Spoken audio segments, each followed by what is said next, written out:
History is a continuous flow of events from the beginning to the end, and as such, it is very difficult to divide it into watertight compartments. But still, historians have tried to divide it into ancient, medieval, and modern periods. Likewise, Indian history has also been divided into three periods: ancient, medieval, and modern periods.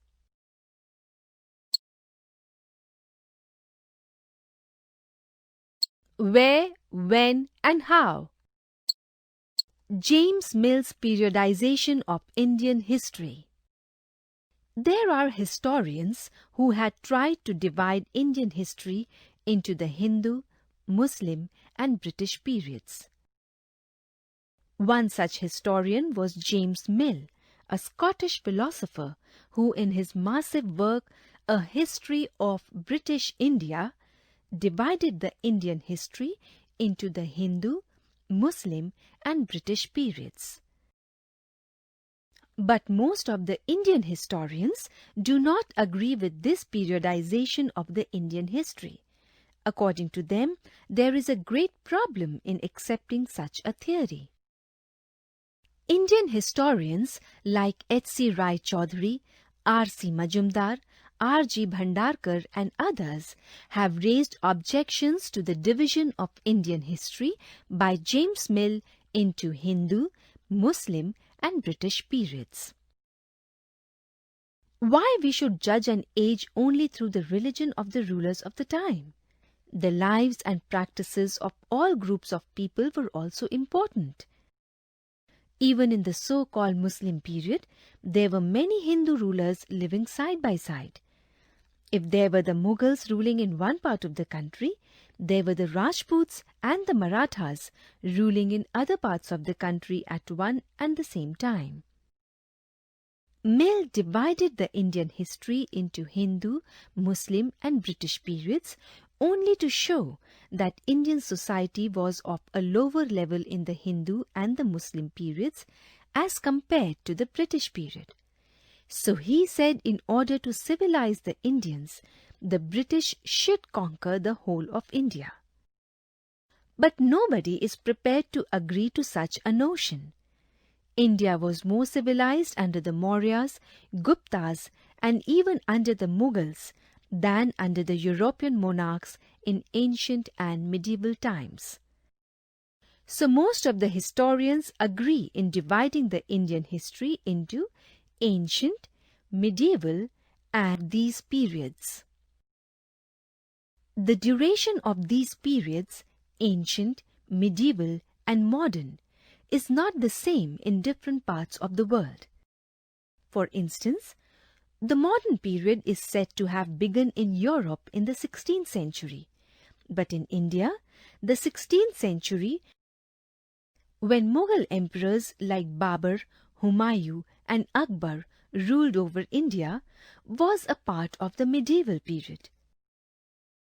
All this difference was due to the fact that the speed of progress and civilization was not the same in all parts of the world. Those parts which made progress at a much faster pace also saw the rise of modernization much earlier, and those parts which remained behind saw the dawn of modernization much later. In India, the modern period began in the 16th century after 1707, when the last Mughal emperor Aurangzeb breathed his last.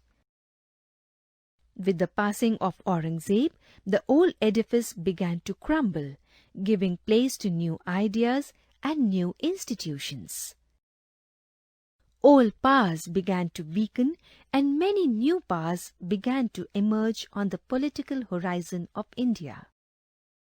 The once mighty Mughals gradually slipped to the background and new powers like the Marathas, the Sikhs, the Rohillas, the Pathans, the Rajputs began to steal the show. Their mutual conflicts invited various foreign powers like the Portuguese, the Dutch, the English and the French to try for supremacy and establish their own empire in India. This ever-changing panorama overshadowed the medieval period and heralded the dawn of modern period, especially with the coming of the Europeans to India. Thus, while in Europe the modern period began in the 16th century, in India it began in the 18th, rather in the 19th century. Impact of the modern period. The modern period, when India came into contact with Europeans, had a great impact on Indians. Many social evils were prevalent in the Indian society. These began to be attacked by the social reformers who tried to uproot them. In the economic field too, there were drawbacks.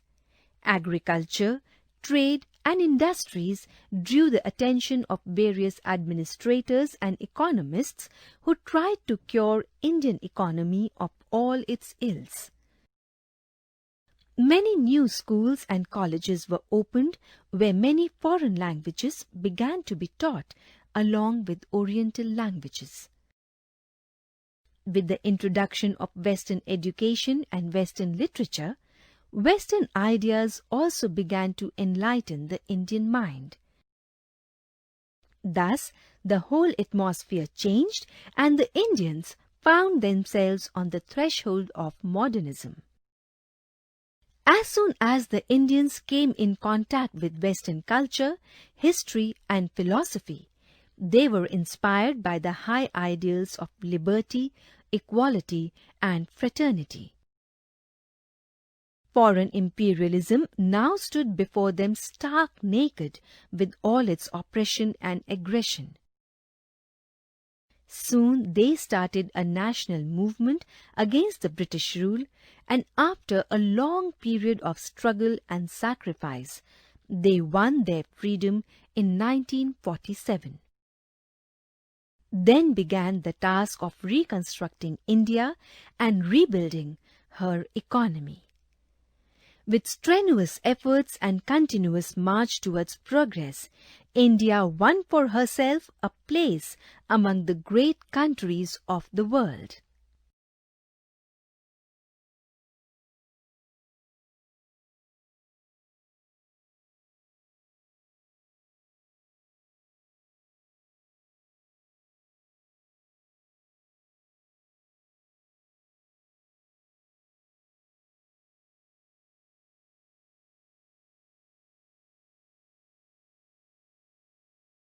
Developments during the 18th century.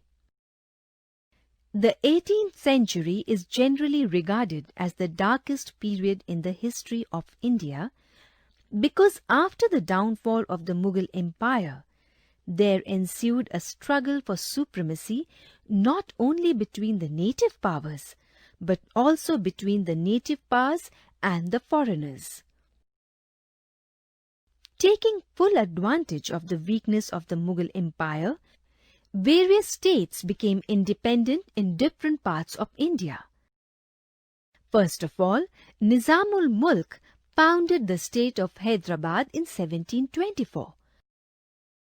Then, taking advantage of the weakness of the central authority, Murshid Quli Khan and Alivardi Khan made Bengal almost independent.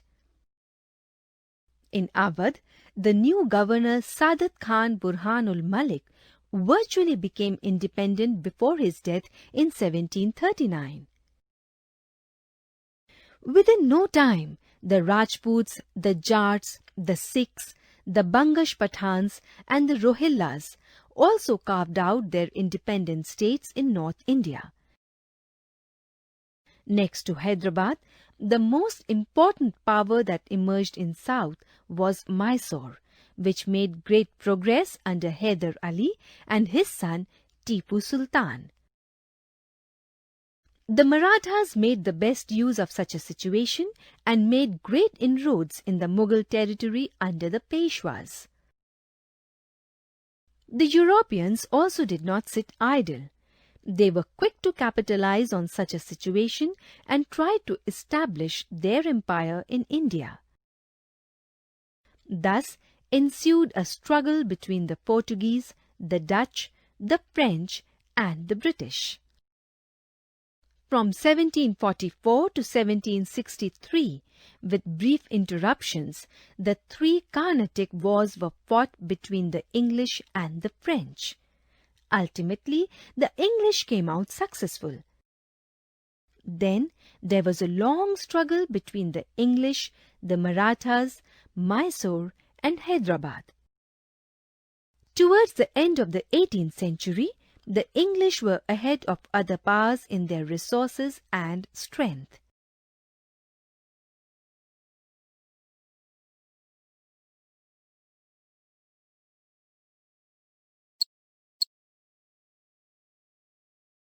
Main sources of the history of modern India. There are certain difficulties for any historian who wants to reconstruct the history of either ancient or medieval India. Due to various causes, especially the distant past and the long period and destruction of the historical material by the invaders, many useful sources have been lost to us. But this is not the case so far as the modern period is concerned.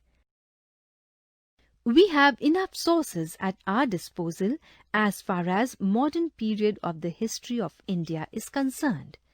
The chief among them are described below. The National Archives of India, New Delhi. The National Archives of India was established in New Delhi in 1920. It helped a lot in preserving the precious books, magazines, periodicals, etc., which helped the scholars greatly in writing history. Printed books. Because of the invention of the printing press during this period, a lot of books, both in Indian and in foreign languages, are available which throw light on various aspects of the Indian life. These books also throw a good deal of light on the progress made by men in different fields such as medicine, engineering, technology, art, literature, history, mathematics, music, dance, and drama. Government or official documents, and why did the British preserve them? India is a vast country, so in different parts of the country, different powers played their parts. At one time or the other, the Nawabs of Bengal, the Nawabs of Awadh, the Amirs of Sindh, the Sikhs in the Punjab, Marathas in western India, Hyder Ali and Tipu Sultan in Mysore ruled supreme. At other times, the Portuguese, the Dutch, the English and the French were at the helm of the affairs. All these rulers and powers exchanged documents with each other. These government documents have been well preserved and are now easily available. Particularly, the British were much interested in preserving the official documents because of obvious reasons and their great usefulness. From their study, they could easily know how different powers dealt with each other and how ultimately they overpowered them one by one. The documents relating to the East India Company and the British government in England have also been well preserved. They help us in knowing the true nature of the British imperialists and their economic exploitation of this country. Thus, these government documents are an important source of the history of modern India. Newspapers, magazines, pamphlets, etc. But there is one defect in the official records, particularly about the police reports. They give only one side of the picture. This was true about the police reports under the British rule. They would not discuss the atrocities committed by the authorities and would show the just cause of the people as treacherous and rebellious acts. But the contemporary literature, newspapers, magazines, pamphlets, etc. came to the help of the historians. They get a lot of information about the modern period. Some of these papers are still in publication and they have systematically kept a record of their old editions in their libraries. By going through these papers, we find ourselves as if we are also in that atmosphere which prevailed earlier. Historical buildings. We can still see many buildings scattered throughout the country, especially in the big cities, which have many stories and episodes linked with them. Some such buildings are India Gate, Central Secretariat, the Rashtrapati Bhavan, the Parliament House, etc. All these buildings are our national heritage and must be preserved because they not only tell us much about the past, but also throw a good deal of light on the architectural achievements of India. Other works of art. Various statues, specimens of paintings are not only important as works of art, but they also tell us much about the achievements of the national leaders and great historical personalities.